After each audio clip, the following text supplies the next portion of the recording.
May 1st, 2015, 2 p.m. Mountain Standard Time. The day was cloudy, blustery, with a force we had not seen before and wouldn't see since. Sitting in my literature course, when a young boy who I had known for 7 years turned to me.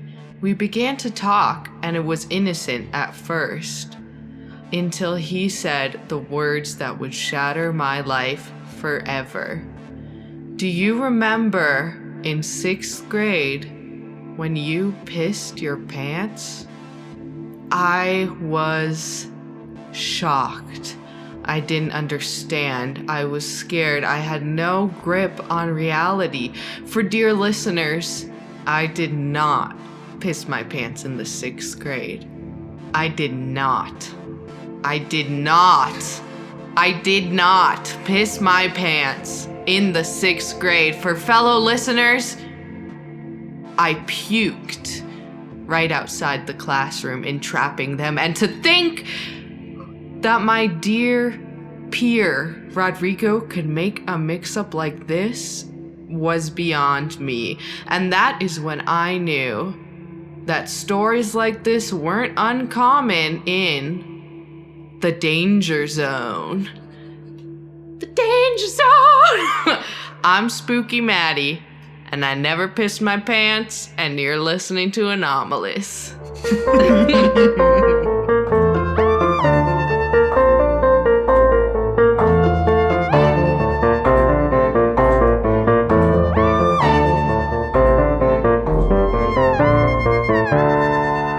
Hi, everyone.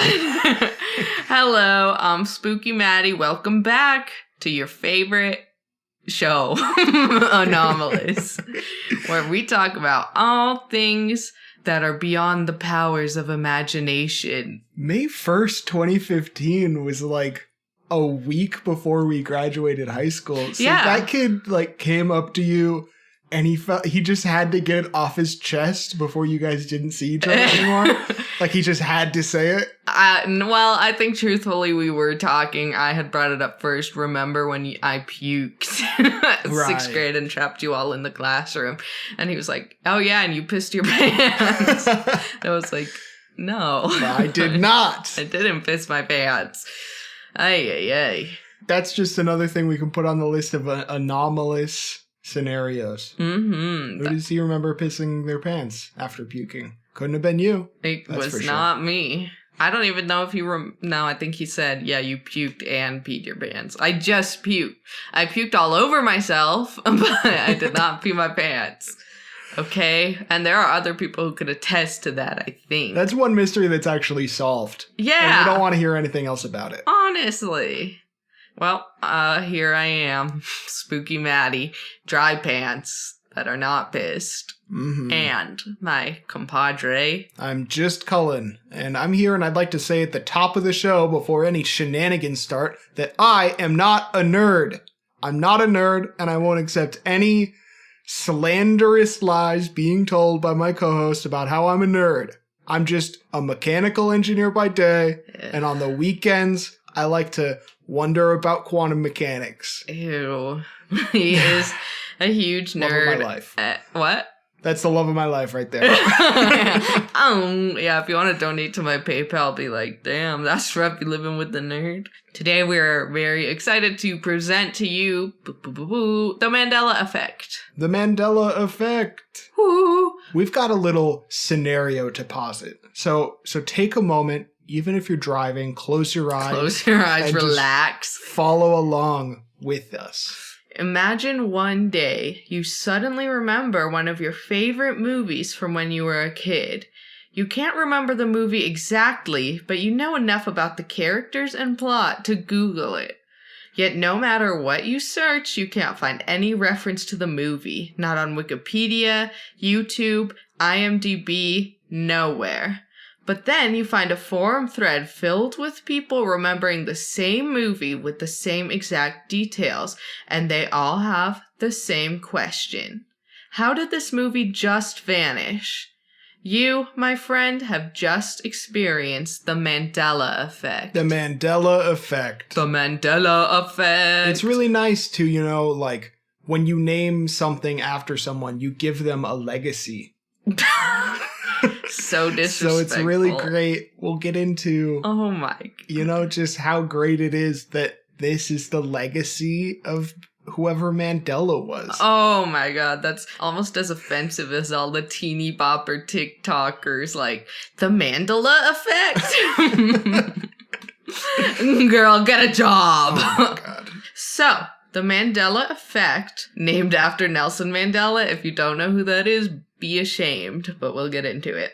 We'll get into how ashamed you should be, to be very clear. Spoiler alert, extremely ashamed of yourself. Put on the dunce hat. We sent it to your house. We paid all the shipping.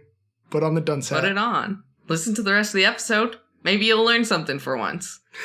We're always so mean to our listeners. And the worst part is we're just saying these things to our friends and family. Yep. Our only listeners are our loving friends and family who I'm sure are doing this chore of listening to our episodes just to support us. And instead of appreciating it, we sent them all dunce caps. Imagine doing someone a favor and they're just like, put on the freaking dunce cap, you dummy, you idiot. Be ashamed of yourself. Oh, God.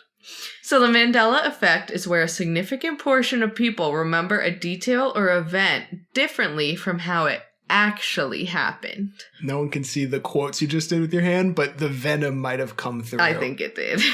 Often, the people who remember another version of things have memories that match one another's and often include vivid details. The Mandela Effect gained serious popularity around 2009 and has only grown since then, mostly online. Yeah, we're going to go through a couple examples of the Mandela Effect here. But if you look online under Mandela Effect and scroll past all of the articles that are like, this is why your brain's tricking you, which are propaganda. Yes. Then you'll see so many lists of this scenario because it's basically just like an internet culture thing at this point. There is a lot of examples. Some are one is more convincing than the rest. But yeah, there are tons of examples. It has gained a lot of steam. So I would say most, if not all of our listeners have heard of this because it has breached the mainstream. We will only be talking about a few examples, but once again, there are millions. So if you want to reach out with one we haven't mentioned that maybe you've noticed, that could be fun. We could mention it. Yeah. Or do a follow-up episode. Totally. So let's get into details of the more famous Mandela effects, and starting with the titular nice death of Nelson Mandela, Cullen. I'm going to put that on you. Not the right time to use a word that has the word tit in it. Yeah, you wrote these notes. Sure did. So, for the unenlightened, and take a second, put on your dunce cap. If you really don't know who Nelson Mandela, like, I'm not joking. You should be ashamed. I'm not even kidding. We're not joking. You're a dunce.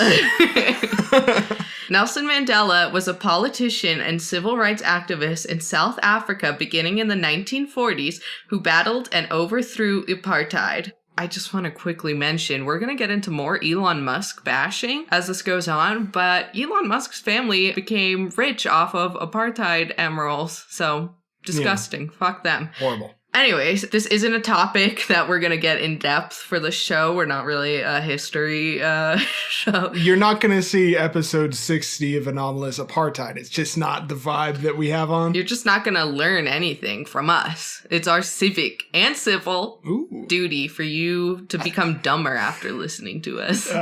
We have never been civil about it. Nice. So, once again, Nelson Mandela, the South African apartheid is not a topic we're going to get deeply into, but if you don't know what it is, you genuinely have a duty to look it up and learn about it. Especially in light of, well, the entirety of America. Yeah, so legitimately, even if you get some fast facts, it is something you must know. So the entire Mandela Effect phenomenon, named after Nelson Mandela, began with Fiona Broome, a self-identified quote-unquote paranormal consultant, when she claimed to vividly remember Nelson Mandela dying in prison in the 1980s. Factually, he did not die in prison. He went on to be the president of South Africa from 1994 to 1995 and lived until 2013. Fiona Broom is a woman so interesting, the About Fiona section on her own website returns a 404. When you have your own About section returning a link not found, that is tough. That's right. Yeah, so what happened was, I believe when he was released from prison, Fiona was like, excuse me? Yeah. What?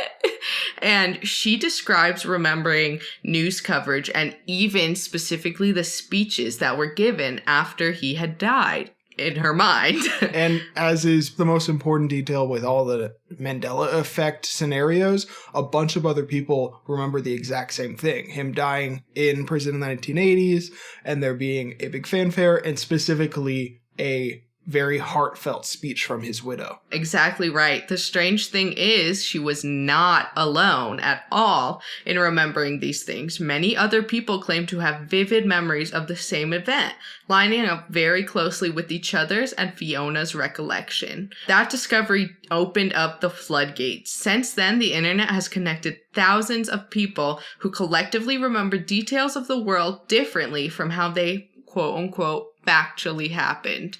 We will get more into kind of debunking, depending on what you want to believe, specific Mandela effects. But to me, this one is extremely important and very hard to debunk because a lot of people were saying maybe another high profile Black person died and had like a big funeral, but there hasn't been anything that really matched up well with that in the time she remembered. I really believe this one, if you're gonna believe any, because the details are so vivid. And once again, it's so high profile that it's like, I don't think I'm gonna mix up Nelson Mandela with like anyone else. And it makes sense that it's something that a lot of people remember. I mean, is this trash to say? But I remember when Michael Jackson died and his funeral and things like that. But that was more of a celebration. Jesus Christ. I don't remember us using any party poppers at Nelson Mandela's funeral, but we definitely had a few at Michael Jackson's. I was a child. When did he die? I was in like 4th or 5th grade. Oh, okay. So just out of the danger zone for him anyway. Oh my God. So her and the other original people who believed they remembered Nelson Mandela's death started the Mandela Effect website. And it's really interesting, I think, if you want to get details, because these are extremely vivid memories. And in fact, I don't know if it's her or someone else who remembers the widow's speech, but they remember like exact points in the speech. Right. You know what? I just really think that so many people remembering Nelson Mandela's death specifically, like they know who Nelson Mandela is. He was in prison and then he died in prison.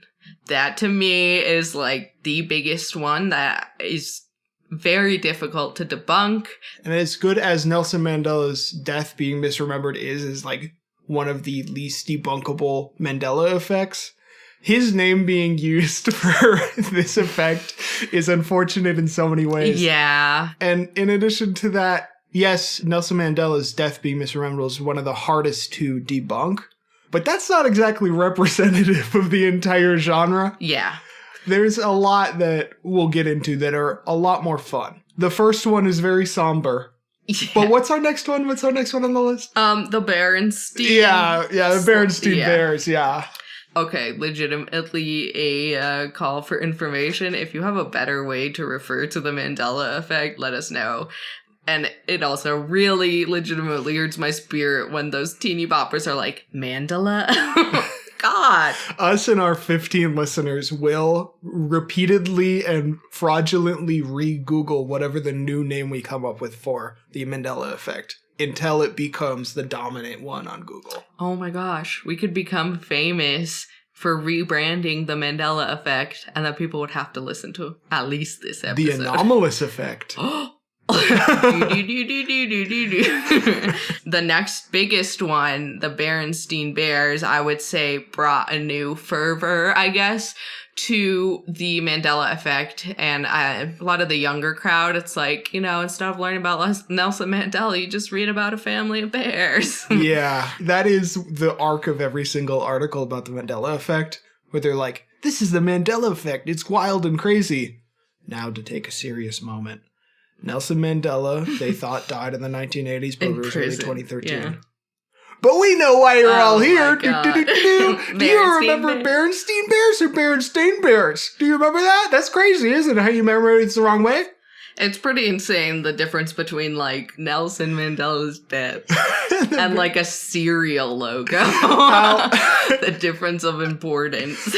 So sad. So that's why we are very serious when we say, if you don't know the real legacy of Nelson Mandela, you have a duty to look it up. And with this making ourselves feel better out of the way, oh my God, let's have a little bit of fun. So probably the second most famous Mandela Effect, and like I said, it was kind of reinvigorated the popularity by a lot, would be the Berenstein or Berenstein Bears. So how do you remember the kids' book? Was it Berenstein Bears with an E, like Steen, or Berenstain Bears with an A? I can almost bet that you don't remember it if you're young as Berenstain. Yeah. I grew up and my brother grew up with the Berenstein Bears, and I definitely remember it as Berenstein. This is one that for my own personal experience, I'm like, that is kind of crazy because I was such a nerdy, annoying, pedantic child that if it was spelled with an A, I'm sure when my mom would read it to me, I'd be like, do you mean Berenstain would be how it's pronounced? Aren't you the same kid whose most prominent photo on the wall of your family's home is you sitting there, feet kicked up, flowers around you in a professional photo shoot, and you're reading a dictionary? Exactly correct. So I think I would remember if it was Berenstain. So this phenomenon, though, is one of the rare examples with some physical evidence.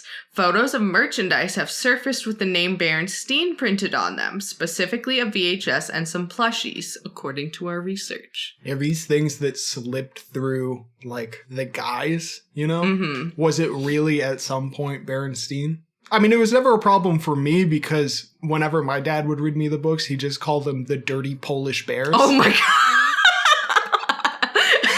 So I didn't really have a lot of the confusion going on, but I see that it would trip some people up. Yeah, if they were, yeah, I got that. Yeah, so once this came to light, a lot of people were like, oh, did they change their names? And no one has come out and said oh yeah, it was Berenstein and then we changed it, so. It's just quietly different. For everyone who remembers it. And quietly has always been Berenstain, apparently. Apparently. So if you didn't get behind that one, I can guarantee we'll get you on board. Are you ready to jump into deep 1990s nostalgia for something that doesn't exist? Because the next one on the list is Shazam, starring once extremely 90s comedian Sinbad. Yeah. If anything, it makes you feel for the millennials or whatever. It's like, man, these 30-year-olds are out here struggling. I have no meaning in life. Remember Shazam? I can't pay rent. Sinbad? Yeah, so our next example that a lot of people cite, very popular, would be the movie Shazam featuring Sinbad. So many claim to remember a movie being released in 90s called Shazam, featuring comedian Sinbad. Some remember the plot as being about two kids who found the genie and wished that their dad would fall in love again. Others even remember specific details, like the finale that happened at a pool party. I have seen stories of someone who used to work at a Blockbuster, rest in peace, that they specifically remember watching it all the time and seeing the cover and they remember the entire plot. And I think if you look online, they have written out the entire plot that they can remember. Yeah, I remember seeing that as well. It's a pretty popular one. He seems mad about it because he was talking about how he had to rewind all of these tapes and see them all the time working at his dad's video store. And he seems to feel as though that time is even somehow more worthless if the movie he was pointlessly rewinding and putting back on the shelves never existed. That's fair. If they told me, so I used to work at a childcare, if they told me Trolls didn't exist, oh God. That'd be brutal. I watch that all the time. What if you looked around one day after working tirelessly at Payless and people just didn't have feet? Oh my God. I'd be like, then what am I getting paid nothing for? Nothing. True. You're getting paid to make your manager cry. I made my manager cry. It was funny. That's upsetting the power balance, and I love it. Oh, yeah. So, Sinbad himself, because people were bothering him, has denied ever being in such a movie, and no evidence exists that it was ever made. But did he fully deny it? Did he? So this is fun. On Twitter, Sinbad admitted himself, quote, "There's 3 tapes left. There are 3 Shazam videos still out there we did not find. And if we find you, we're going to kill you." Unquote. It's fantastic. He also talked about how the government had to put in a lot of work to like go out there and collect all of the different tapes and destroy them. To commit, not as hard as it would be now post-internet, but to completely destroy all Shazam. People have been really giving Sinbad a hard time about this. Oh, yeah. He tried to have fun with it, especially more now that it's calmed down a bit. But man, people hammered it home with him for a while. And I think I remember hearing him, like, an interview or something. He was, like, just fucking waking up one day, and everyone was like, "Were you in the movie Shazam?" I'm like, what? Please. Why are How you do doing I this? work this Twitter thing? I'd really like to go back to being irrelevant. Damn. No, he was a good comedian back in the 90s. And when I say that, I mean deeply, deeply in the 90s. Like, his stand-up special in 1990 started with him coming out with 4 background dancers, and then they all do, like, a routine to, like, hip-hop, but it's, like, hip-hop in the same way that it was in the deep 90s, where you would hear the exact song played out of, like, a Casio learn-to-play piano keyboard. And then the next 5 minutes are him doing a Keith Sweat impression. And then he starts to get into material about how, like, isn't it crazy how long you have to wait to get a double cheeseburger at McDonald's? That's great. It is. Yeah, it really That's is. crazy. But that's not even true anymore, how much we've changed. Who gets a single cheeseburger anymore? That's true. Or a single burger of any kind anywhere? That's completely shifted. That's your own fault if you're just waiting for a single cheeseburger. Nowadays, What the hell? that's the specialty item that you have to wait for, is the single. Because they have to peel up the second burger from on top of... Because they make a double, because everyone gets a double. Am I doing Sinbad's routine now? Yes.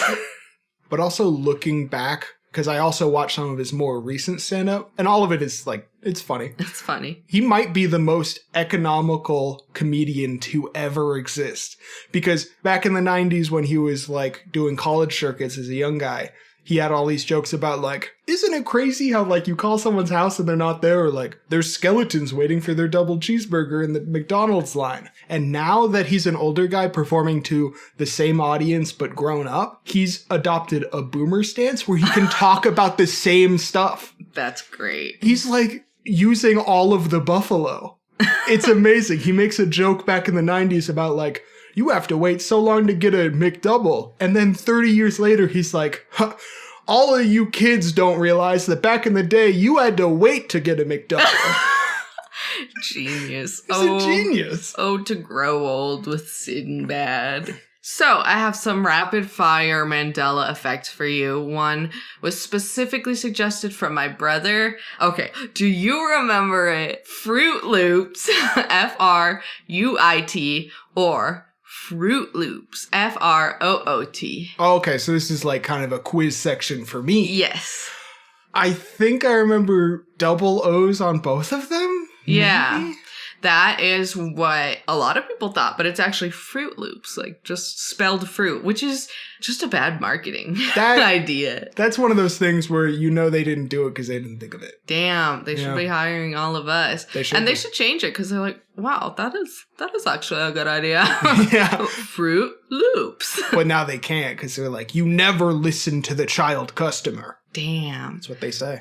I think I remember it as the double O. And let me tell you, me and my brother grew up eating cereal for breakfast and dinner. Lunch was special. Lunch, we would have Vienna sausages from the can. So, we know our cereals. She's legitimately salivating. Me and my brother are lactose intolerant too, so it's a mission, it's a journey spiritually and physically to eat as many bowls of cereal as we do. And they take pride in having taken no precautions. They don't take Lactaid, and yet it destroys them for the entire day. We went out and bought 3 different versions of different cereals, and you're like, I'm going to try them all. And then had 3 bowls, and then the rest of the day you were just moaning on the couch about how you were so bloated. Yeah, my ears were I literally had ringing in my ear. That is not good. Yeah, my brother sometimes would have cereal and then have to miss school. God, that is the perfect day for him, though. It's a great day. Cereal is great. This is big cereal saying,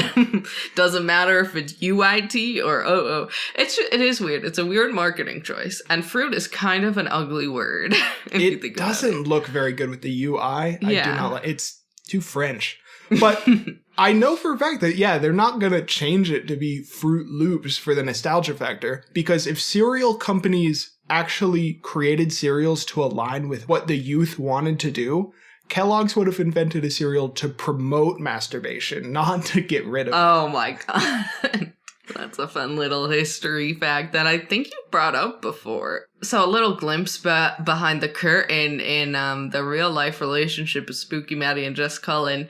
I, every other day, usually quiz Cullen on a Mandela effect I found, and he usually is like, no, I remember the right one because I am right. And I was like, you don't remember it? Like, oh, and you're like, no. Anyways. Come on. So many times. It's happened a lot. Okay, but how about the peanut butter brand? Is it Jif or is it Jiffy? This is a problem. I ran into this one recently, and I know that it is Jif, but fuck me if I didn't think it was Jiffy for years. Once again, it kind of makes more sense. Like, I don't know, it's just more fun. Jiffy. Yeah, I mean, I think that might also be partially on parents. The name Jif is almost bureaucratic. It's just stone-faced. It's like a square government building. Whereas if you're going to spice it up for you want a little bit of jelly and Jiffy on there? Yeah, for sure. There you go. It makes a lot more sense, more fun. I feel like I've asked you about that before, and you're like, I don't fucking know. 1, I didn't do the grocery shopping. I was a child. 2, I only ate Peter Pan, plebeian. This is, okay, we've delved into a realm of pure lies. Pure logic. This is a roast session. Okay. And you're trying to mix together a roast with an intervention. So you're doing like a surprise roast. That's just being mean to someone. Oh. Anyway, so okay, how about the famous quote is not actually Luke, I am your father, but he rather just says, no, I am your father. Because they were having a whole conversation. You don't just throw someone's name in there unless you're trying to call them from across the house because they did something bad. If you're like doing a father reveal, I suppose if you want to formal it up, but it seems disrespectful. That's something a Karen would do. They're like talking to you and they're like, Lucas Henry Skywalker. Look at me. I am your father. Sort of kind of turned into a Trump impression at the end. What? Lucas, get down here right now. This Jar Jar Binks character is not funny at all, and it's definitely racist. Go to your room. Let your wife clean up the scraps. She'll edit this movie into something that a human being could watch. Honestly, though. So we're not going to get in depth with all of these small examples. I just want to say a lot of people are like, oh, it's because when you're referencing the line, you don't want it completely out of context. But yeah. I don't think so. Like, I am your father is still very famous line. And also, there are plenty of movie lines that are just completely out of context. Well, another one from the exact same scene is most people think that the line Luke replies with is, "No, that's impossible!" But actually, it is, "No, that's impossible!" That is an early Valentine's Day present to you. Thank you. I've talked to you about something that I get confused about. The Mona Lisa, whether she's smiling or not.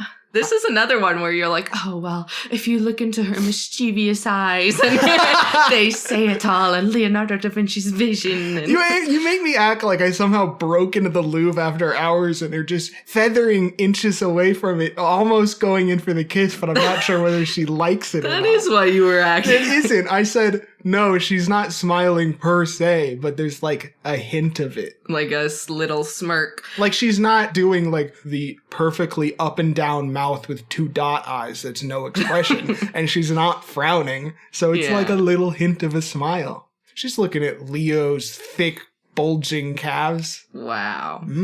They look like 2 little blimp Hindenburgs taped to the back of his legs. Jesus. So to throw an example of just completely out of context, Da Vinci? Yeah, I remember kind of a smile because people talk about that a lot too. And there was a Wizards of Waverly Place episode about Mona Lisa's smile. So sit on that. Think about that. Yeah. Watch it on Disney Plus. We're not sponsored by them and we never will be. True. Bad Mouse. I don't know, is that good? It's way too sexual. Let's just move on. So this is a fun one. I recently followed a Twitter that is like kind of... Was it the one that said, I'm not far left, I'm not far right, I'm farting? Bitch, I'm farting. She sent me on her phone to go look up a tweet she had liked, and I accidentally ran across that one that she'd liked, and the judgment for the rest of the car ride was, it was stately, I would describe it as. It was like me delivering from behind the gavel, just a sentence for her. It's because it's not even true. I'm far left and farting. Yeah, you can be both. You can be both. It's like one of those scales where it's like the X and the Y axis. You're far left, but you're also at the highest ranges of farting. It's true. So I follow this Twitter that's like kind of just the goofiest forum entries of like paranormal experiences, just kind of fun. And one was on the Mandela Effect subreddit. And it's like, does anyone remember sayonara being a Spanish word and not a Japanese word? Because I thought it was Spanish and I told my friends and they also thought it was Spanish. And then the comment is just like, this is why no one takes us seriously. So, I don't Brutal. know. Do you remember it as a Spanish word? No. The commenter is completely right. How dare they? Now we're going to get into some of the theories of what the phenomena could be caused by, could be all about. So let's get a little psychological with it. I want you to remember that I have a degree in psych, so boom. And a degree in biology, so she's attacking your brain from 2 angles. 2 angles. Beep. Everyone's like, why don't you just do neuroscience? And I said, why don't you just mind your business? Why don't you fucking suck my dick? Why don't you suck on my dick? Suck on it. How about you lick and suck on my dick? Okay, Would Jesus. you please? Would you please suck on my dick? I got kicked out of college, so they're technically half degrees. But they make one whole one by telling my counselor to slob on my knob. My abnormal psych classes couldn't prepare for me. I was like, why don't you study this? And I mooned them. So, to quote Robert Evans, there are 3 sides to every story. Your side, my side, and the truth. Ooh, the Healthline article. Yeah. So, one of the main theories, a downer, is false memories and AKA confabulation. This, I honestly think, is the case for some of the Mandela Effect examples, some of the smaller ones. Confabulation is basically an honest, yet incorrect memory. In many cases, confabulation happens when a person doesn't have or remember the exact details of a memory. In these cases, the mind fills in what seems to be the most likely details or events. One study had people wait in an office. Then afterwards, they were asked to name items in that room. They would consistently name items that would fit in an office despite none being present. Oh, all right. Are we already done with the exam? All right. So, yeah, I was waiting in the office. Yeah, sure. Oh, what was in it? That's a good question. Well, I think there was a computer. There was a stapler. I think that there was a mug. There was a coffee mug. I think that there was a bottle of sweet whiskey hidden away in the filing cabinet. If I remember correctly, that there was some legal pads there as well and some pens. I think taped underneath the desk there was a revolver that had the names of my coworkers etched onto the bullets. Damn. Is that correct? Yeah, it's very interesting. Memory is extremely fallible. Your brain fills in a lot of your day-to-day. You're not actually processing everything you perceive, not even close. I mean, you have like a blind spot in your vision that your brain is constantly filling in. All right, come on. Oh, well, you have, okay. You have a bit of a blind spot in your vision. It's called the whole eye. Oh, I'm sorry. We could talk about it. I'm sorry. And people are gonna think I'm a one-eyed cancer victim now, because only the cancer part's true. Yeah, I mean, you have two eyes. They're just blind. They're just blind as shit. You're just okay. So fucking blind they are. How dare you? Cullen does not have a one-eyed cancer patient. No, oh, poor one. He's a blind cancer patient. Get it right. I don't have one eye that just works and one eye that doesn't work at all. I have two eyes that barely work. So get it right. Put some respect on his name. Yeah. When you're remembering things, you're not like going back and remembering your perceptions. Every time you're remembering like your last memory. Right. Also, when you are remembering something, it's the same process and the same part of the brain that runs us imagining what our futures are going to be like or predicting what's going to happen next. Mm-hmm. So just like your brain would fill in assumed details about what's going to happen next, what's most likely, it's doing the same thing when you're pulling memories. And those rewrites, those like changes that your brain might make, because it's like, oh, it would make sense if it happened like this. That's the most obvious thing. It gets rewritten back as that. Yeah, your brain is constantly rewriting memories. So it's like you have the original thing that happened, how you perceived and processed it. And then once that gets stored, whenever you look back onto it, you're just looking back on that picture. And then when you look back, that picture is saved. And so you're looking back on like the second draft of that picture. It's like of Xerox over and over again, but instead of like the words just degrading, as one becomes so unreadable, your brain just like writes in whatever word it thinks was there, and then you Xerox it again.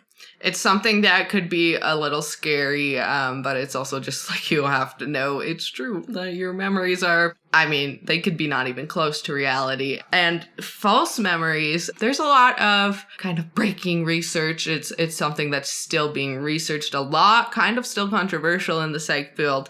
But we know that false memories can happen to groups of people, even if they aren't communicating. They only have to fill in the gaps with the same logical details. So it's called like heuristics in your brain. Your brain takes like specific jumps that we know happen. So there could be all of these people just filling in with the same logic that they have, the same bias. Right. So like an example of a heuristic, and heuristic is like a fancy word for just like a process that your brain takes to make an assumption. So like an availability heuristic would be like...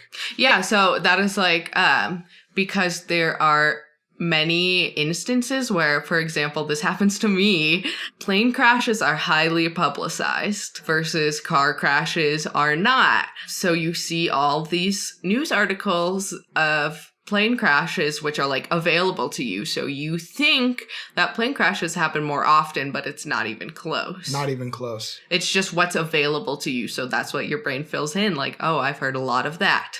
It's like when you go online and accidentally ruin your entire life by watching one video of someone like getting caught by an elevator halfway in between floors. Oh my God. And then that becomes the single most dangerous way to move through the world that you've ever interacted with. Are you trying to address me. That happens to anyone. You see a single person get caught or like their clothes get caught and you're like, elevators are the most deadly thing ever. Wait a second. Elevators are villains.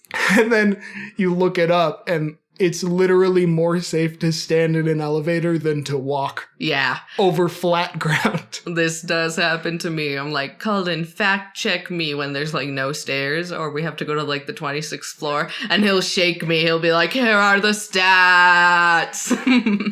You have never been like, give me the stats on this situation, please. You're like, I'm terrified of this elevator, and I'm not going to get in. If you try to push me in, I'm going to stab you. And I'm like, it's safer by, like, so much than going up the stairs. You can fall down You've almost fallen down the stairs so many times. Doesn't help that I'm terrible at going upstairs. Yeah. You're pretty good at walking into an elevator, and you never want to hear it. You're like, no, the elevator could fall. It could. I mean, it technically could. Okay. That's you teetering at the very top of this set of 30 stairs, just on the heel of your high heel boots, just like waving your arms in the air like a cartoon character. You're like, an elevator could fall way more easily than this. Yeah, and you've been on the floor like 10 minutes before me. You're all checking your clock. So, false memories can happen. The brain works in logical ways that we can understand and predict. However, it can also happen and is more likely to happen when groups communicate about their memories. Details seem more likely if other people believe them and are therefore likely to filter in one's recollection. Another study had people watch different videos of cars crashing at various speeds. When asked after to estimate how fast the cars were going, the strongest factor was not the true speed they saw, but how the question was asked, i.e., how fast were the cars going when they smashed, or how fast were the cars going when they connected. As someone who is extremely into forensics, I mean, come on, I'm spooky, and have taken classes, this is obviously a very talked about study in like forensics classes. It's very applicable, and I don't know if you know anyone who works in law enforcement, ACAB, baby. ACAB. But like detectives, leading questions are important. They do change things. And it's another reason, I'm sure you know or you've seen, like when a crime happens or something, there's witnesses. They will always separate them as soon as possible and try, obviously, question them separately, because the witness effect is huge. And it's so easy, and, our brains aren't bad guys. Like, our brains are just saving energy, but it happens so easily, like, you wouldn't even know.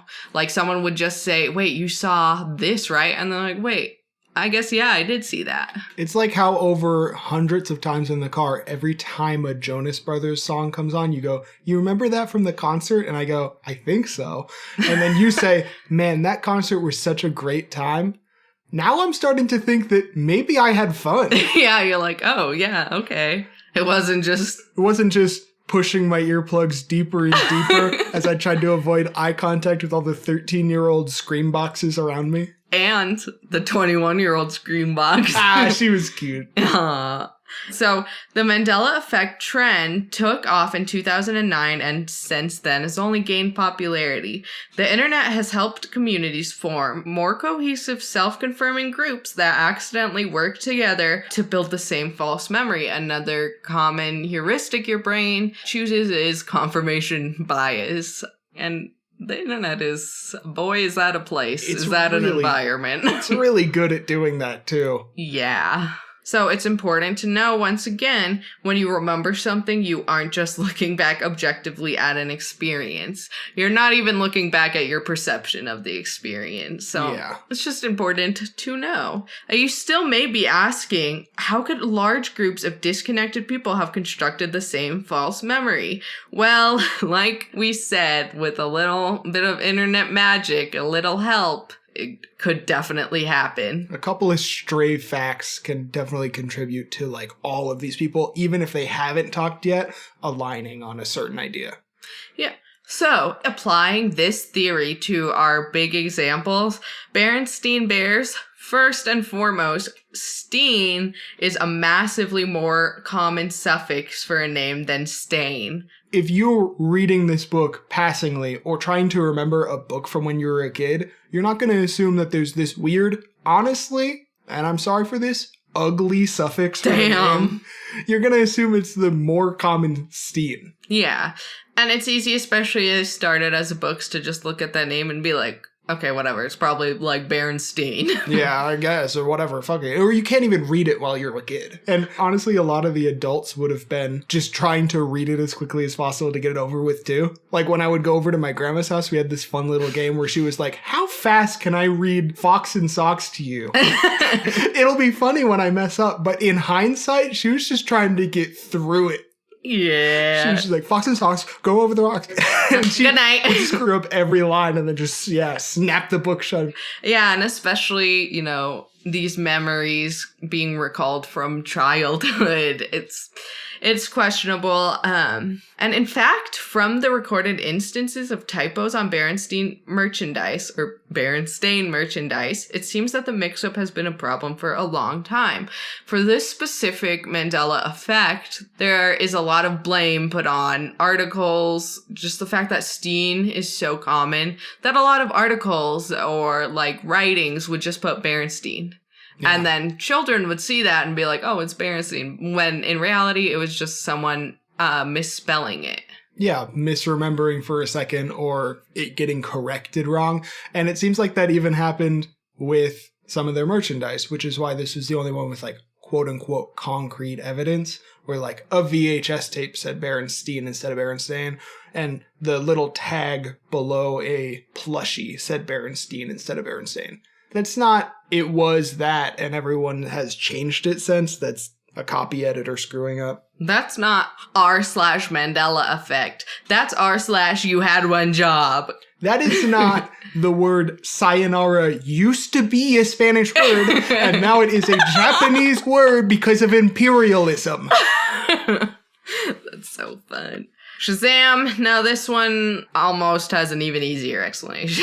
Yeah, way easier. So, Sinbad, while he never played a genie, did wear a basically perfect genie outfit while hosting the 1994 show of Sinbad movies. The motherfucker had a turban on and a shirt with the vest not closed over it and the fucking puffy pants. And you know what? It could have been mistaken from any number of things, because on his 1990 stand-up special, which apparently I'm obsessed with. You are. Had him in these ugly patterned pants, but you could only see the inner thigh crotch area of them, because over them he had these huge, I think they were blue or gray chaps with leather on the sides. And they were super puffed out. And then the top was kind of like a close, maybe sort of a vest jackety sort of thing. Do look like either he was the best guy in the arcade at the mall or he was a genie. My new life goal is to have a fashion sense so wild that it makes people question their reality. That's really how you define the fashion of an era. You want to be so fashion forward in the decade that you're on top of it, that in the future it makes your kids puke. Yes. So while Sinbad was hosting this show in a genie costume, also in the 90s, the movie Shazam was released, starring Shaquille O'Neal. Shaquille O'Neal in Shazam. Shaq in Shazam. Sinbad in Shazam. I mean, come on. This isn't squashed yet. It's pretty easy to combine, and, it's not as scary. It's just how your brain works. I know I have a lot of memories of childhood that is, combined. Your brain does that, too. Yeah, and this honestly kind of sounds like the plot for Shazam is, Parent Trap got mixed together with Kazam and then invented Shazam. That's fair. I mean, virtually no one who was an adult in the 90s holds memories of the Shazam movies. Only children at the time. So, and once again, it's a big whammy of being 30 years later and remember that? Remember that movie from when we were kids, when we were happy? Honestly. It's like that tweet that's you don't like Disney, you were just depressed, and now... True. Also, speaking of Parent Trap, I think my parents never let me watch that because they didn't want me to get bad ideas, which that movie promoted about like trying to get your parents back together after divorce. But it didn't work out for them because all I ever saw was the cover. And then I started building these contraptions that would like net my mom or like pull my dad up by his ankle. Mother and father, I know that you two have a very unhealthy relationship. But why did you have to put us at the bottom of this giant hole? That's like when my grandpa told my dad when he was a kid, like, mow the lawn. And he's like, okay. And they were outside. And my dad locked his dad outside. The Parent Trap. That's a Parent Trap right there. I really hope your grandpa doesn't end up inexplicably listening to this episode because we're going to get your dad like a 30-year post-spanking. Honestly. To me, the word confabulation reminds me of, like, switching things or combining things. But, like, sex in the city versus sex and the city. That's a one word, not even, like, come on. In and are barely even words. Like, all these examples, the ones that are, like, don't exist, kind of make more sense. So in that way, it really seems like your brain is filling it in. Sex in the city makes more sense than sex Is and. it sex and the city? Yeah. Because sex and the city makes it seem like they're having sex on, like, the outskirts of town, and these skyscrapers are, like, just barely leaning over to look at them while they're doing it. What? It's because there's sex, and then the city. Oh yeah, they shall never combine. Like, the city isn't part of the sex. Keep the city separate from the sex. The city has been under a couple of ordinances to stay away from the sex. That's fun. Or like Looney Tunes. It's actually TUNES as in a music. But everyone assumed tunes because they're cartoons. Because they're cartoons. Plus LOON, maybe your brain fills in TOON to be like symmetrical. Yeah. So I'm spooky as hell, but I honestly think some of the smaller examples are like easy to mix up. Like Sex in the City makes more sense. Totally. But what if some of the bigger ones, what if it is a phenomena that could actually be residue from an erased or altered timeline? That is to say, we should point out that we skipped the titular Mandela effect with that because as far as we can find anywhere, there isn't a good triggering event. There isn't like Berenstain, easy to mix up. There isn't Shaq in Shazam, easy to trigger like a mix up. What could people have been seeing and accidentally thinking was Mandela's funeral? We have no idea. As far as both of our research has seen, there wasn't like even close to as high a profile funeral or icon death. The only thing that Cullen posited is mostly falls on the education system in America. Yeah. It's not good. It's not a good. Don't learn about Nelson Mandela. And if you just hear the fact that he was in prison for 27 years, might be easy to think that he died at some point in there. But that doesn't explain like the specific memory of like the funeral. That's true. Of the notification of his death. It's very interesting. And like we said, there's not a great explanation in terms of confabulation or false memory we have on this. And that's why we have to go on to consider some of the more fun, world-bending explanations for how the unexplainable versions of Mandela Effect could have happened. Yeah.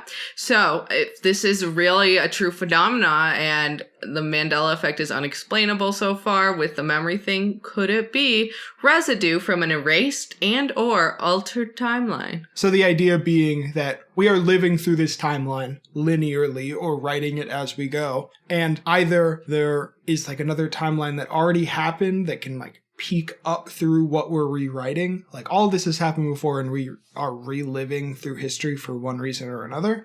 And there's subtle differences between them. Or, and this covers a lot of other theories that we're going to expand on in a minute, that there are parallel timelines that could interact. Yeah, so the theory goes, as Cullen explained, could the people who are remembering Nelson Mandela's death be from an alternate timeline? or a change timeline. That is something that I've heard a lot, but while reading Here's Your Book Recommendation, Recursion by Blake Crouch, it's made about false memories and like alternate universes. And what's interesting in there is that the timeline is the timeline. It's our one timeline, but people do get false memories from like a time traveler went back and changed things. So, another question, philosophy. What if new versions of the timeline are being written or we are redoing things that have happened before? So once again, there is many ways this could work. We could have completely lived through Nelson Mandela's death. Someone would be like, whoever, God, the simulation. Aliens could be like, nah. And then we like completely revert back to that point and live it through. And a lot of people bring up the Mandela effect and these altered timelines as an explanation for deja vu as well. Which, of course, a lot of scientists argue is just another weird mix-up in the way that we write memories. But the fun explanation could be that we are reliving a minutely different timeline than we experienced in the first place, or that some people experience in the first place. And so we're remembering from that alternate timeline, and scientists don't know exactly what deja vu is. Oh my God. So, interesting. So going off like the splice theory, the Mandela effect phenomenon could be the traces or the residue left behind from these alterations. It could be just little glimpses of old timelines peeking through the rewrite. It's like that really creepy video of security cameras at a Disney park, and you see this shimmery figure moving across it. And the reason that that happens is that the security cameras for the park re-record over VHS tapes. But when you re-record over, things that are imprinted on the old version that you're writing over can leave traces up. So in one version of the tape, they had this maintenance worker that was walking across the screens, and he's the shimmer that shows up in the rewritten version where he's not there. Yeah. So in this case, the trace or residue from the original timeline would be the people's memories of Nelson Mandela's death and funeral. Right. It's really interesting. It's really complex. We're going to get into another theory of like multiple timelines, like a multiverse theory. It's something that I think has become more popular, and it's something that I think humans have always kind of gone to as an idea or a philosophy. Sure. It's like all the possibilities exist at once. Once you make a choice, you branch off to like that life. Yeah. As minute and small as the details may be, there was a you that decided to go left instead of right. Like when I'm standing in front of the freezer looking down at the last goddamn Skinny Cow chocolate nut covered ice cream bar, there's a version of me that has the strength to reach down and open and eat that bar and just gets to smile for a few minutes. But there's also this version of me in another parallel universe that just can't stop thinking about that bar. Just really want it. I'm unsatisfied. Yeah, so going more specifically into this idea that there could be multiple timelines kind of existing at the same time or crossing over. So, in case you haven't heard, the idea of multiple universes is less science fiction than it's been in a while. The idea that our universe is not the only one, that there could be any number of other universes, even infinite. Oh God, the existential oh God. Oh. All right. So these universes. That was quick. Usually that's a whole night. Yeah, I just got the craze of just like, move on. I just want to give him a taste. Yeah.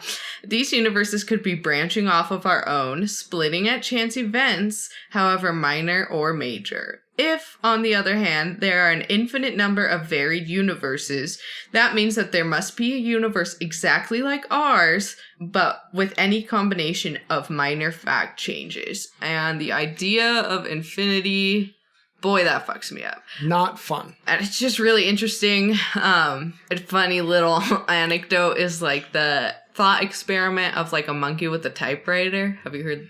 Yeah, I was just going to bring that up. Yeah. And the upsetting fact that they tried it. Yeah, that they tried it. But if there really were an infinite number of monkeys with typewriters just writing whatever they wanted, yes, they would write every single word in order that Shakespeare wrote. Yeah. But they'd also write Twilight episode 1 through whatever the fuck they got to. And you know what? They'd write an infinite number of sequels to that. They would. They'd write the altered versions of Harry Potter where J.K. Rowling makes all of her dog shit changes. Oh, no! They would rewrite versions of these episodes that have appeal to a wider audience. I was gonna say they would write our scripts like an infinite amount better. So obviously this is a thought experiment and we can't conceptualize infinity, but someone tried it. Gave a bunch of monkeys typewriters and like the only thing that happened is like just a bunch of letter S's and then they like threw poop.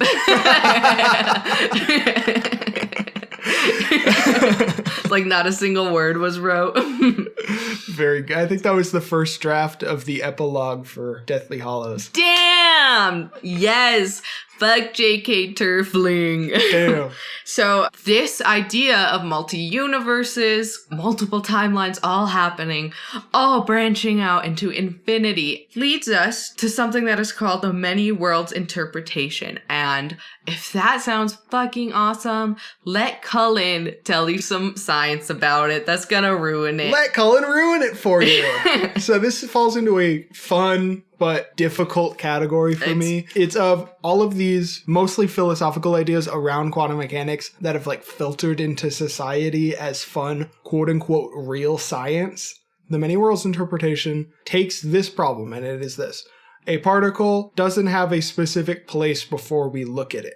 It has what we call a wave function. Don't be scared. It's just... I'm scared. It's just a list of different places that particle could be and the chances that it's at either. Yeah. So if you like hit a tennis ball into a room, you'd be able to be like, there's a chance it's here, there's a chance it's there. And like the list of all of those would be its wave function. Mm-hmm. And when they say we change it by observing it and collapse the wave function, which sounds awesome, like some sci-fi movie, we're just saying that we pin it down in our observation to one of those.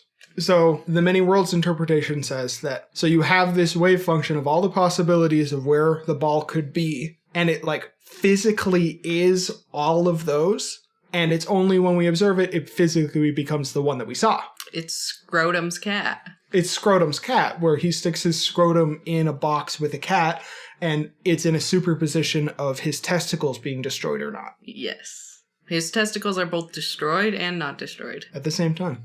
My left testicle is empirically destroyed. It was burned by a scientist. It's gone, yeah. Yeah, Okay. a doctor ate it. I regret this aside so much. Sure. So what physically happens to all of the other possibilities for that particle? Because it literally physically has them all. The multi-worlds interpretation just says, we get one of the particles, and another universe gets another one of the particles, and another one gets another one of the particles, in all the different ways that it was before we looked at it.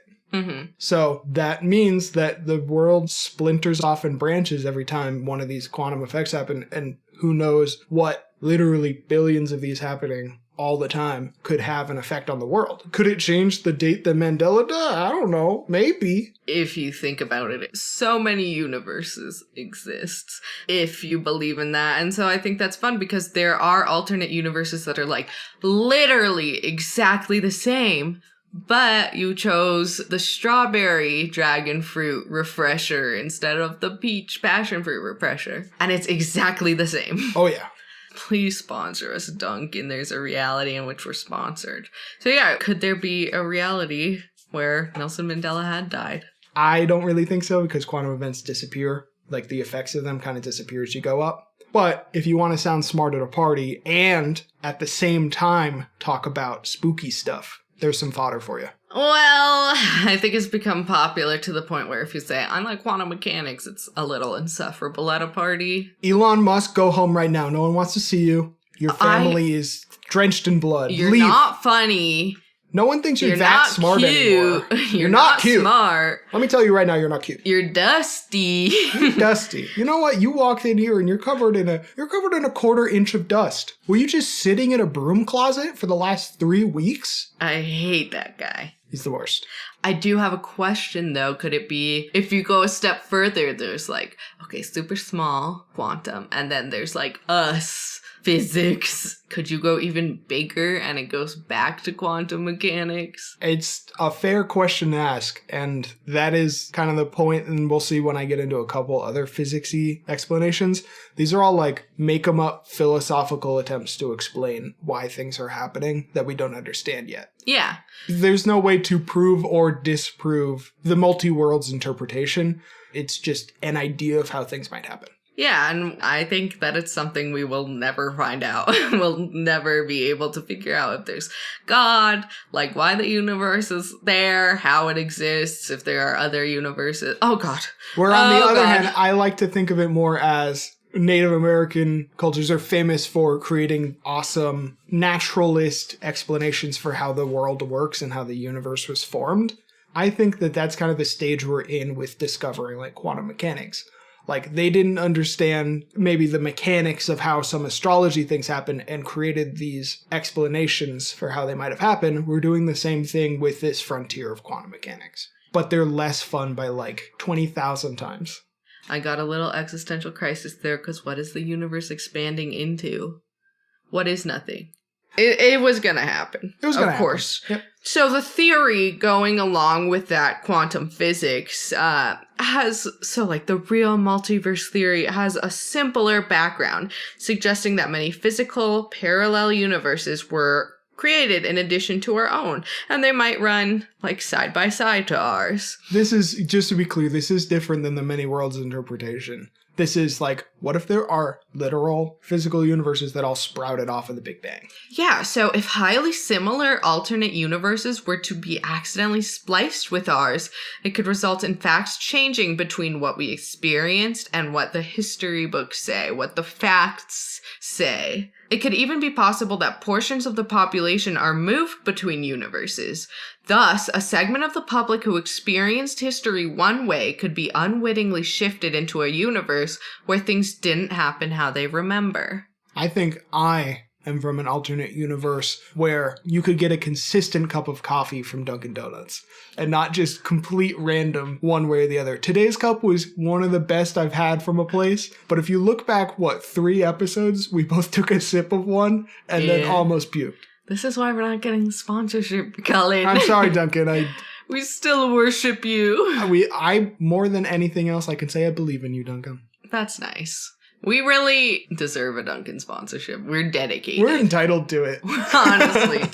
So, this theory has become just more and more popular. People wondering, like, what if a different universe was spliced into ours, or people themselves somehow jumped into an alternate universe? And a lot of people are wondering, like, huh? We obviously don't understand how the universe works. We don't understand anything about shit. I don't understand how a car works. Honestly. So, if this is possible, what are events that could cause this splicing? Anything could be possible. But a lot of people think that huge events, like deadly events or disasters, could cause this splicing. So, a fun pop theory that has been discussed lately is, did the world we were all living in actually end in 2012? And like an apocalypse occurred, so we jumped onto this universe where the world didn't end in 2012. So things like that, huge tragedies, extinctions, could those cause like such disturbance in the force? Oh, she got there. I saw her. You slowed down the sentence. You were trying to find a way out of it. Because I was going to say the universe, but what's bigger than the universe? The multi-universes, they get all spliced around. So that's a theory. Obviously, it could be random. I like to think of them as a bunch of big bubbles all floating there in like a ethereal space, and they like bonk into each other, and some people go, ah, from one to the other. And they're just like, I'm looking for a copy of Shazam. Oh, I think that is actually a theory, though, that, like, they do physically cross. I want to be crossed over with another universe where tracksuits are still big. Because I feel like it would be so comfy and I don't have to worry about matching, and I just laying back on a couch in a tracksuit would be delightful. I think they're getting there. Are they getting there? Yeah. I thought that was one of the things like nerdcore for a little bit was trying to bring back like tall socks and like fucking suspenders and shit. That's fun. I worry that the Italians of this nation aren't putting in enough work to bring tracksuits back to the forefront. Oh my god. Do it. Make this universe the ideal. And this idea of like multiple universes actually it's just an idea that can fit in other broader theories of how the universe exists or how it works. For example, could there be a higher being controlling these universes? Could there be another higher being, but like we're simulations, if that makes sense? Like aliens controlling us, and we'll get more. Be aliens that like can see into the multiverse space and like cause our universes to interact? Yeah. Are they playing pool with the balls of our universe? Are they playing with our balls? Are they playing with our balls? Are they tickling our balls and moving the balls around so that some people think Shazam exists? We're Horton Here's a Hooing it. Horton Here's a hoe. We're Horny Here's a Hooing it. Horny Here's a hoe. Horny Here's a hoeing it. We've walked too far towards the edge of the universe. So, conversations online offer all sorts of theories. Once again, this has become very popular.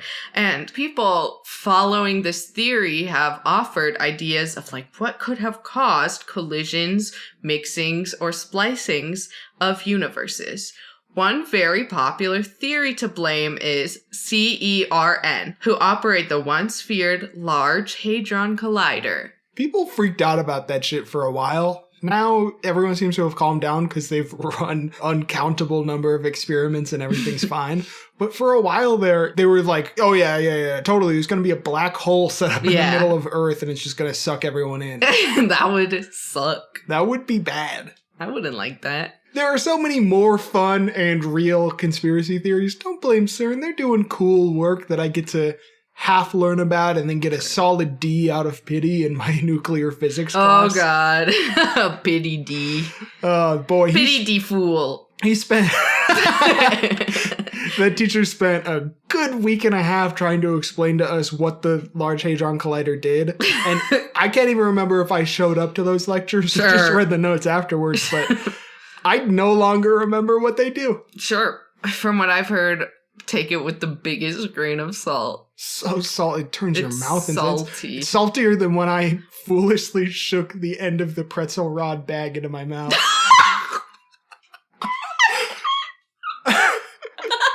I was such an idiot.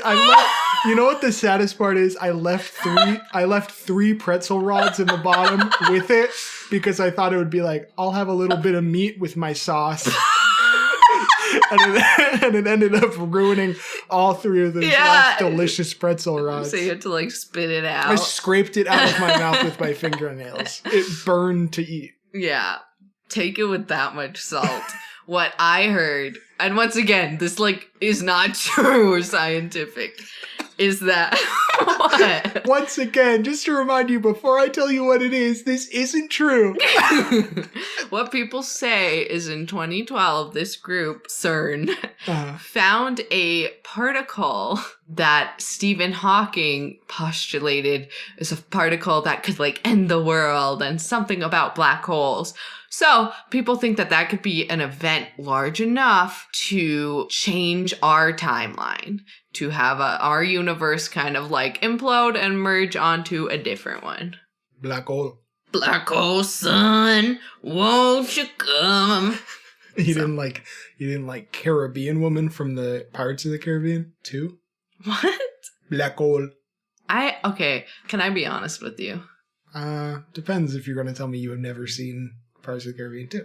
I've only seen like Pirates of the Caribbean 6, the one of the Age of Youth or whatever, the Fountain of Youth. You know what? First of all, that one's terrible and the worst of the first, and it's the last.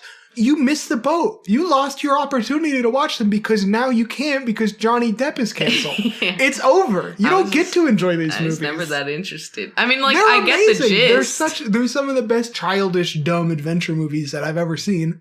And you missed the boat. You just can't come with me to this land of Pirates of the Caribbean. Davy Jones. Is that the monster guy? He's sexy. He's not. He has tentacles on his... Disgusting!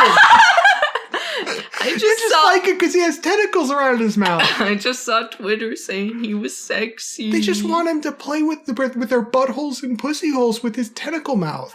Okay, but I did play Lego Pirates of the Caribbean, so it's very close approximation. Oh, yeah. That's the same thing. Yeah. Cool. This is why I never wanted to tell you. That's why I always just like, yeah, I remember that. So can someone do like a deep fake where they swap out Johnny Depp with someone else so we can show Spooky Maddie those movies? I don't know. That's crazy that you think they're so good. The first two are really good. The first one is really good. Yep. Who knew? Everyone? Yep. Did everyone know? You knew too. You went on the Pirates of the Caribbean ride so many times. You ate at the restaurant on the ride. Yes. Oh, God, don't even get me started. I love the Pirates of the Caribbean ride. Am I allowed to? Why are you forcing me to become a gatekeeper? You're good. Don't gatekeep me. They should, before bringing you to his table, the greeter at that restaurant should ask which of the Pirates of the Caribbean movies they've seen and ask for one detail. So... this brings me into another very popular theory, kind of going along with multiple universes. Trigger warnings for death, dying, and suicide. This theory is called quantum immortality, or it's also called quantum suicide, which once again, seek help. If this is triggering, do not listen. But it's a thought experiment. OUGHT? Yes. It's not like what I do in lab every day. Hell yeah. Thought experiment. So it goes that if multiple universes exist, your conscious being does not die, but rather jumps into another world. So in a situation where you are killed, the reality where you weren't killed is superimposed onto the first reality, and you can continue living in that new reality. This theory was actually believed by the many worlds discoverer, Everett. Yeah. So yeah, it's just a theory kind of going along with like multiple universes. There are a lot of fun stories where people think they may have experienced this quantum immortality. In these stories, sometimes people have memories like very vivid. They can feel dying. So presumably the only difference in the universe is that they are now alive in this universe. Interesting. Does that make sense? Yeah. So they basically died in one universe and then their entire experience in that universe was copy pasted onto another universe where they didn't die in that scenario. Yeah. So the idea of this theory is not necessarily that like it branches off. It's more that it converges onto a reality in which they live through this event or these events. Yeah, well, even more so than that, it's just the idea that the conscious being just goes to the next closest universe, you know? Interesting. Okay, so a lot of stories revolving quantum immortality occur to people who have, like, not NDEs as we know it, like near-death experiences, like they saw heaven, but like accidents where they could have died, or they just missed an accident. Sometimes these people will have feelings like they did die and they remember dying, but they're like, oh wait, I just barely escaped death. There are people who have a bad accident, they survive, and of course they're like, thank God I survived, but sometimes things will be different. Personal Mandela effect. Because maybe their experience from the universe that they died in was copied into a universe that's just slightly different. Yeah. So when you're watching an episode of Mr. Magoo where he goes through a construction site and just barely survives all of it, he's like rapidly switching universes. Yeah. And then he walks out on the other side and he's surrounded by like French, German speaking lizards. And he's like, How did all of this change since I walked Wait a second. They ran out of universes to put him in. It Oh my just keeps God. on getting weirder. But it is interesting. It's an interesting theory because it obviously posits that our consciousness is something unique, you know? That we are a unique thing. Right, like how when I die, I'm gonna pay a scientist to bit crush my consciousness down. Like taking a photo of the universe and like shrinking it to 144 by 144p in Oh my God. Microsoft Paint. I want them to crush it down to that and then just like put me in a Tamagotchi and you can have that. I would love that. I know that you would love a that, Tamagotchi. And we're not even talking like one of the smarter later Tamagotchis that you get on like the DSi or whatever. We're talking like the OG stick Tamagotchis. Hell yes. I used to have like existential crisis when I was a kid, which Smash got to 3 minutes ago when you're just staring up into space. I learned it was dissociation. Once again, I'm extremely mentally ill, so maybe you haven't had the same experience, but I would dissociate thinking about like if my mom like had a baby with a different person, like I would obviously be a different person. Like I wouldn't exist. Right? I don't know. It's weird. It's stuff like that. But obviously this theory posits like you are a person. Like your consciousness is you. And like there are other yous that your consciousness can fit into with only like sometimes you think Mandela died. It's really interesting. And you can think of this sort of like turning the tree of the multi-worlds interpretation on its head. So in the multi-worlds, you have it constantly spreading and branching out as it goes up. And that theory kind of destroys the idea of a person altogether, like that they're unique because there is a literal infinite spectrum of what they could be. Mm-hmm. Whereas this theory, it is more centered on the person and we are a unique thing and the tree narrows as that being moves between universes. Yeah. Okay, this is the type of story that has occurred that many people associate or explain using quantum immortality. So this forum post is titled, I Felt Myself Die in Another Timeline, and trigger warning for descriptions of death, dying, or injury. So quote, my mom and I were on the highway driving home, and there was a semi-truck in the lane next to us. Suddenly, the semi swerved into our lane. Luckily, my mom was able to get out of the way before it hit us, but soon after I began feeling strangely. The entire right side of my face felt hot and sticky. I tasted blood and smelled a very pungent scent of gasoline. Then my head and right arm started to ache really badly and I could not feel my legs. Just as soon as the pain started to worsen, it went away, replaced with a cold, eerie chill. I told my mom about this and she couldn't come up with an explanation. I think I was feeling the pain in another timeline where my mom wasn't able to avoid that semi. End quote. That is very interesting. Yeah, and so there are, like I said, there are many examples. A lot of people have stories that are similar to that. The skeptic would explain like, well, you know. She was probably in shock. Yeah, or like you thought you were going to die, or you thought you were going to get hit by a semi and your brain filled in the details. Yeah. That is what it reads more to me as, but it's a really interesting thought experiment. Mm-hmm. Okay, I have another example of trigger warning, death and dying, of someone who feels like they did die, but they're obviously still alive. This is titled, Died on the Corner. So quote, about 4 or 5 years ago, I worked at Little Caesars Pizza. Usually I would work inside on the pizzas, but we had just started up this Monday Madness deal where pizzas were only $4 on Monday, so we needed someone to advertise. I was a wild and weird metalhead, so I took up the position on Mondays of just going out there, throwing around a sign to get attention, and bringing people in for pizza. Not exactly glamorous, but I had fun.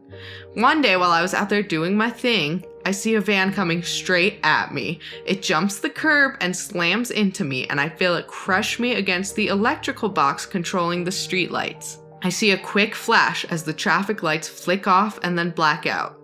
I gasp and I'm still on the corner and nothing has happened. No fan or anything. Well, I was a little shaken up, so I decided to pack it up and walk back to the store for a break. I walk no more than 15 feet away from the corner when I hear a crash. I look back and a van just hopped the curb into the electrical box and I watched the traffic lights flick off. Needless to say, I took the day off. Still think about that from time to time. Wow, that is completely unbelievable. I mean, how can they offer such high quality pizza for just $4? Honestly, that is a deal. It really is. I do like Little Caesars. It's really good. You were bashing them the other day. No, I wasn't. I was just trying to say Papa Murphy's was good too. You saying that the pool of cheese surrounded by oily bread that was their cheesy bread. So good. Yes.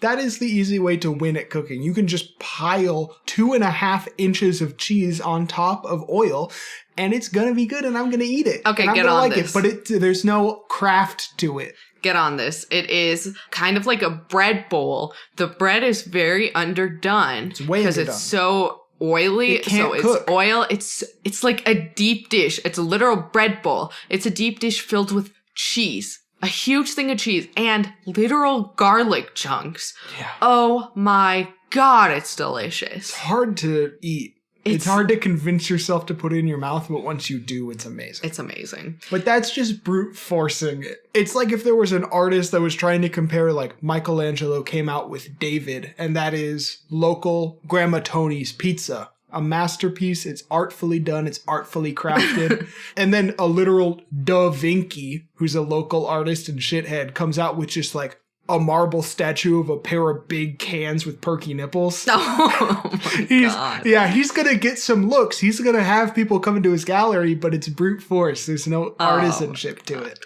Yeah, but regarding that story, thoughts. I have read a ton of these stories. A lot of people are skeptical in the comments. They'll say, like, maybe it's your brain filling in, and shock can do crazy things to the brain. I mean, shock isn't just something like you were horrified by something. Like, it's a serious physical and mental reaction that requires medical attention. Yeah, but how about in this case when he felt it happen before it happened? I don't know what explains it. It could be, obviously, I'm just Cullen and I like to ruin everything. And I think that, you know, he probably built it somewhat backwards in his head afterwards. Mm-hmm. But I could see going down another one of these possible roads to explain it. As a psych major and a scientist, the mind does do really strange things. But I think they are very interesting stories to think about. Definitely. And they could be fun to hypothesize on. I want to give just one more story of kind of the other side of like this parallel universe Mandela effect individualized. But first, I want to talk about a very famous story of a Norwegian Redditor who was so sure the band Euronymous was alive and that they actually had their new album. And then he finds out that actually they died in 1993. Wow. And so, like, he was completely shocked. He remembers details. He had an album that he had come up with, and he showed a picture of the vinyl. It did not have Euronymous' name on it. And it turns out he actually was diagnosed with a dissociative amnesia. So, and you know, the debunking is just as interesting, and it is important to debunk. Debunking sounds negative, but it is supportive to like justify people's worldviews, even if it's not in saying that concretely happened. Yeah, and you know, it's important to care about these people to make sure that the most logical explanations aren't causing this. So, like, you know, CO2 poisoning. I saw someone who would constantly have glitches, like they know they put the pizza in the fridge and then it was just gone and then it showed up then again. There was a paper towel on the counter that had a pizza-shaped mark, and the microwave was still open. It had a couple seconds left on it. I could smell pizza when I walked into the kitchen, and I was like, where's the pizza? I thought you were going to put the pizza in the fridge. And then you were like, I thought I did put pizza in the fridge. And you wiped your mouth with like a different napkin. Yes, exactly. Crazy. Honestly. Oh, I was just saying that he ended up being diagnosed with narcolepsy, which I think is also interesting. But I myself sometimes perceive or interpret reality incorrectly because of my neurodivergence. So first and foremost, if you believe that reality is not lining up, maybe rule out the unfun explanations. But there are stories that you can find that are a lot harder to debunk. Absolutely. One for me personally that kind of aligns with that last story you told, I have this own personal Mandela effect where I am sure that sometime back 2011, 2010, Breaking Benjamin slapped. Like it was good. It connected with me. And now it's tough to even listen to in the background. Mandela Effect. Surely they were good at some point. Yeah, and I just have one more story. So here is a story that is titled, Dead Cousin is Coming to Dinner Tonight. Quote, last night I was on the phone with my mom and she told me to come over for dinner. Everything was going great. Then suddenly she comes out with, Janet is going to be there.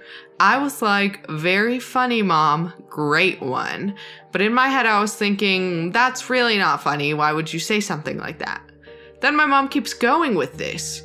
Quote, you haven't seen her in forever. It'll be nice, etc.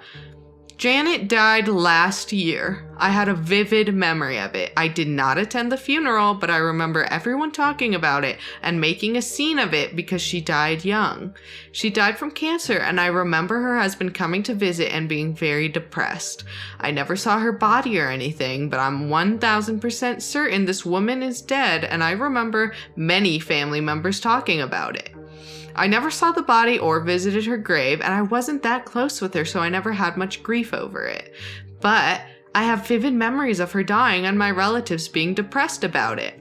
I was really weirded out by my mom on the phone, and I finally came out and said, quote, Janet's dead, what are you talking about? And my mom just kept talking like it was ridiculous or like I was kidding around. She jokingly said, quote, she's back or something like that. I asked my dad later on and he looked at me like I was insane. I also can't find the obituary online. I'm assuming one of three things is happening. 1, my parents snapped from grief and are imagining my dead cousin is coming to dinner. 2, I switched universes where Janet never died. Or 3, a zombie is coming to dinner. End quote. And she did provide an update, and she said Janet did come to dinner, and she was just like, what? It was just never resolved for her. And I find those type of stories just extremely fascinating. There are stories of like, you are an adult and you're like, let me think about my old friend, like my old best friend, and it turns out they never existed. Things like that. Could be like, did they switch to a different universe at some point? Why don't you subtweet me a little bit more about the whole best friend thing? Like, you're like, oh, I was totally popular in elementary school. I had all these friends. You know that cool guy from high school, the blonde guy? You're like, yeah, we were actually best friends in elementary school, and he looked up to me a lot. Remember you said you kissed that girl who went to a different school? Yeah. Well, you wouldn't know her. Well, I guess I wouldn't know her, but I don't think she... She was from Canada. Yeah, I think those are interesting. If the universe can shift or combine or splice for many people in big occurrences, maybe your own individual self can like switch universes. And that's kind of like the idea, I guess, of the quantum immortality. Interesting. We do have another theory. It's kind of a different explanation, a different take. What if the Mandela effect is like a glitch and we live in a simulation? It's also a theory that we live in a hologram, which is less fun, that Cullen can speak on. Yeah, we'll get into that in a second, but this is, as far as I know, like the classic Matrix, which you haven't seen, despite being obsessed with this theory. You've never seen it. That we live in, a simulation or a hologram, depending on, which sites you feel like pulling up when you Google this and try to learn the unlearnable nonsense. Honestly. Yeah, why don't you explain, like, the legit, real hologram theory that exists? And, of course, like all these other things, the real science is a little complex and not as fun. Yeah, so I'll go into a little bit of the real science because it's another thing that gets thrown around as science filters into like popular zeitgeist. A hologram universe is a mathematical interpretation of the universe that tries to do what physics is trying to do right now, which is to add quantum mechanics and regular physics, like Einstein relativity physics, together in a way that they work, because they don't fit together right now. Mm-hmm. And the hologram theory isn't like we live in a simulation. The hologram theory is actually like a hologram. So if you ever went to like Scholastics and looked at those adventure books, or if you like turn them back and forth, you'd see like the Jeep jumping over the hill over and over again.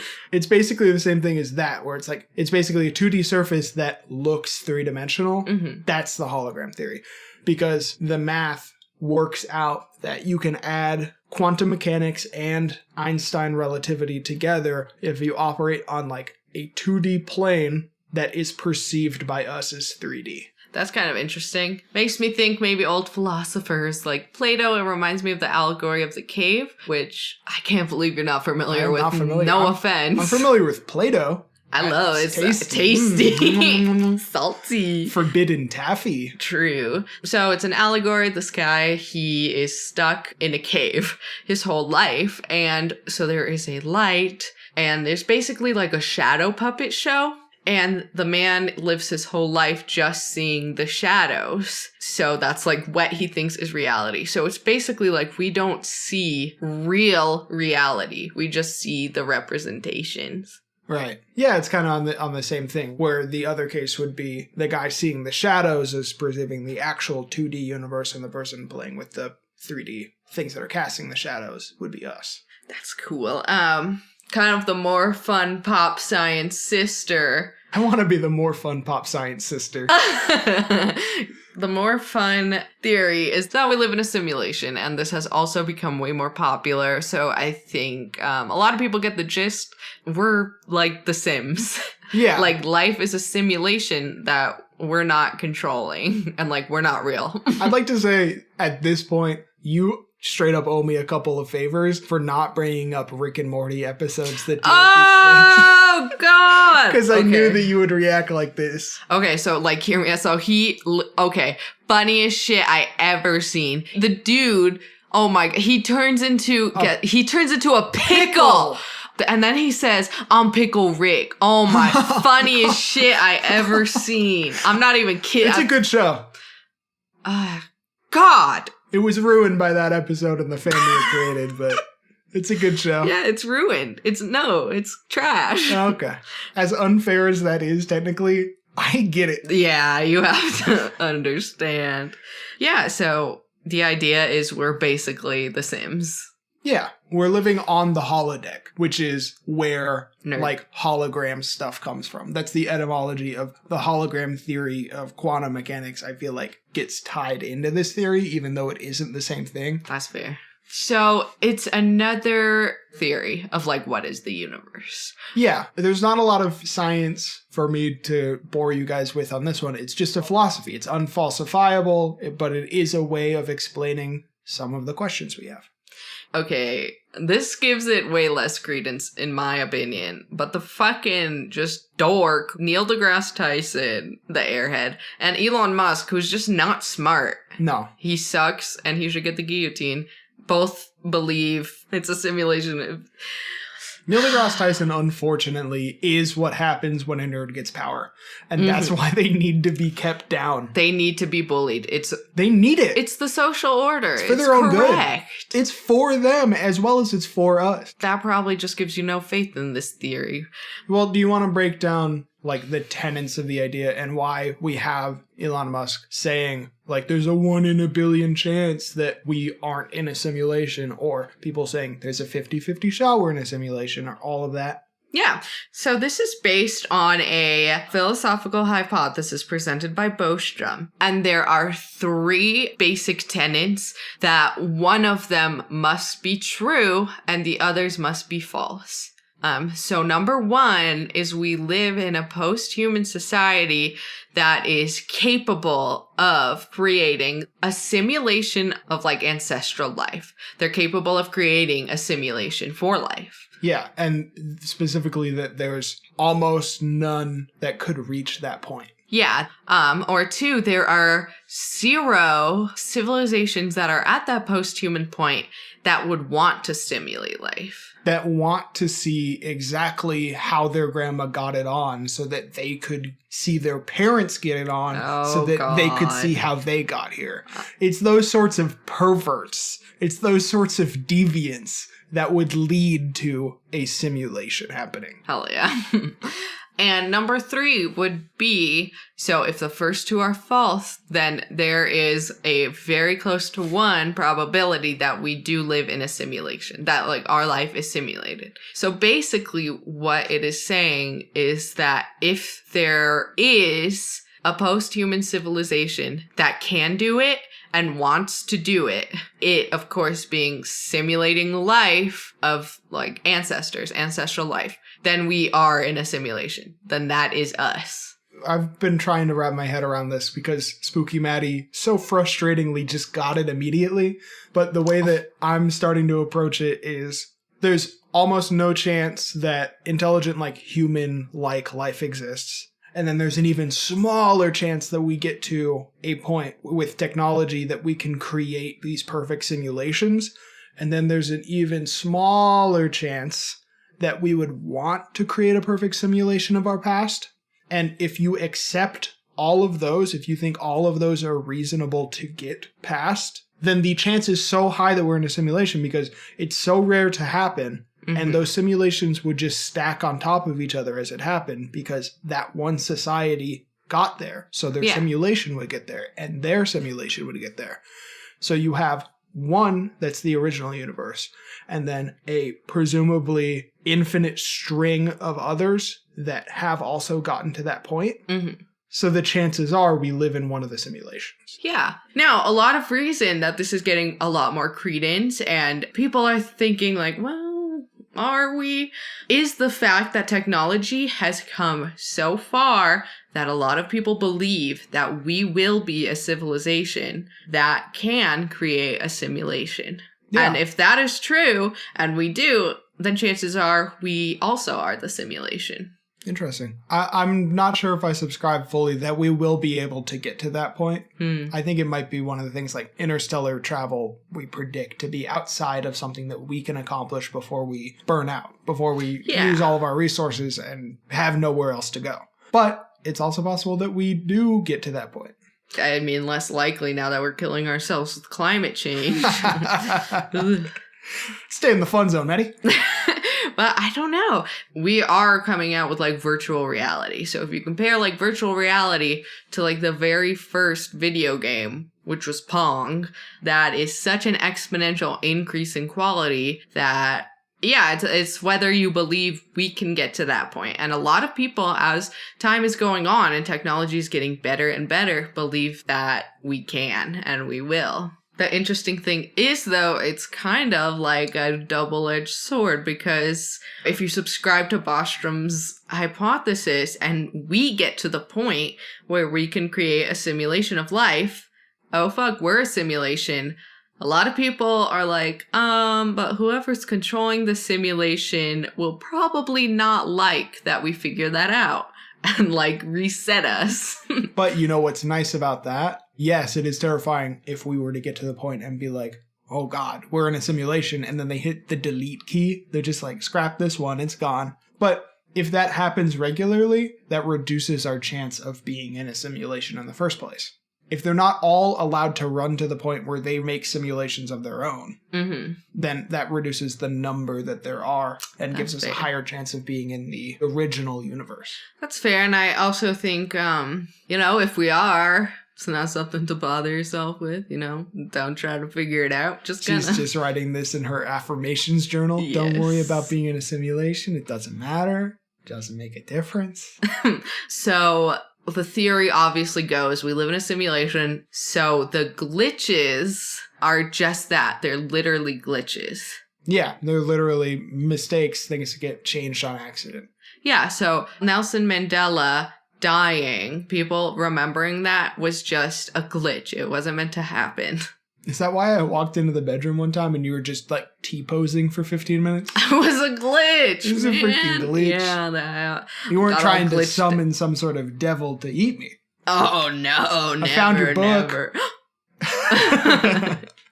Yeah, so people think that these Mandela effects and a lot of the stories that I was talking about might not be universe jumping, but rather like the simulation is messing up. Yeah, that's the theory. And I'm going to say, you know what? It's pretty fun. And we came up with a little bit of fan fiction while enjoying our Dunkin' Donuts, which I'd like to share with you all. If the simulation gets turned off when we figure out it's a simulation, is that any different, genuinely, than like a really long escape the room game? Or like a Fox in the Box from here in town, where you go in and have to like solve exactly what the detective's shoe size was to unlock his door? Yeah, it's like, is that the goal? Is to prove that we're in the simulation? That's the goal of the universe, to like step out of it Truman Show style. Yeah. And if that's the case, what's stopping it from being me and Maddie went on our like second date in the far post-human future, and we went to like an escape room in the mall, and that escape room was this simulation of us on Earth doing a podcast to figure out whether the universe was a simulation. And I'm just going to test it here once. We live in a simulation. Rebooting. You have won. Your score is 69, Lamau. Hell yeah. That's nice to think we are being controlled by us. Oh my God, free will, baby. And more importantly, we're real. We're real and you're fake. We're real. I'm real. Because I'm real. We're real. I can only prove that I'm real. Okay? Oh, no. Oh, no. Okay, but honestly, if you're the higher power who's controlling us listening to this, I get it. I've never played The Sims, but if I did, and my sim looked at me and was like... Just look straight into your eyes through the monitor. Like, am I real? Am I a simulation? I'd be like, delete! It really makes you think about the universe, about other worlds. You know, the truth is out there, and I personally believe that there's more out there than meets the eye than we could ever possibly understand. And could these little mishaps in memory, believing Mandela passed away in prison, or the Fruit Loops being spelled with a U instead of O's, could those be glimpses into the bigger picture of our universe glitching out, showing its underbelly? I personally think that it's all thanks to the brain being awful at what it does. The only thing that brains are consistently worse at doing than creating objective memories is accurately estimating the amount of food that it needs. True. You need a gotta have it. You need to go down to Cold Stone right now, and you gotta have a gotta have it of your custom flavor, and a little bit isn't gonna sate you. You need the largest size they have that isn't a pint. Sometimes I just need a pint. Mm-hmm. Yeah, the brain is certainly very valuable. That's where I fall back on pretty much all of these. I mean, is it even a question? I got to talk about quantum mechanics, and it was kind of fun, but it was just a little affair with having the fun ones. I'm married. You know what? I'm actually logic. Married to the truth. I'm married to the facts. To the pure logic. Uh-huh. Yikes. Well, I think, of course, there could be multiple universes. Of course, we could be living in a simulation. I think that people who have these memories of Mandela dying in prison came from a universe that Mandela died in prison. And that's that, period. Yeah, maybe. So think on that. If you want to give us examples of your own Mandela effect on our PayPal below, and we can talk about that in future episodes. You can find us on Instagram at an Anomalous podcast. We do want to hear your Mandela effects. We don't actually have a PayPal. If anyone believes we have a PayPal, that's on you at this point. Yeah, it's on you. Put on your dunce cap. Dunce it. Believe that Nelson Mandela deserves a better legacy than remembering whether there's an E or an A in Berenstein Bears. And believe in yourself. Believe that I was created in this simulation by God as a cruel, cruel prank to show the angels this is what it's like. This is the darkest I can get. This is the worst of the worst. Let me give her the worst life and no motivation. And we can laugh and laugh and laugh until one day we hit reset. And believe in yourself. Believe in yourself, everybody. Believe in gonna yourself. give Spooky Maddie a hug. Oh, I need a hug.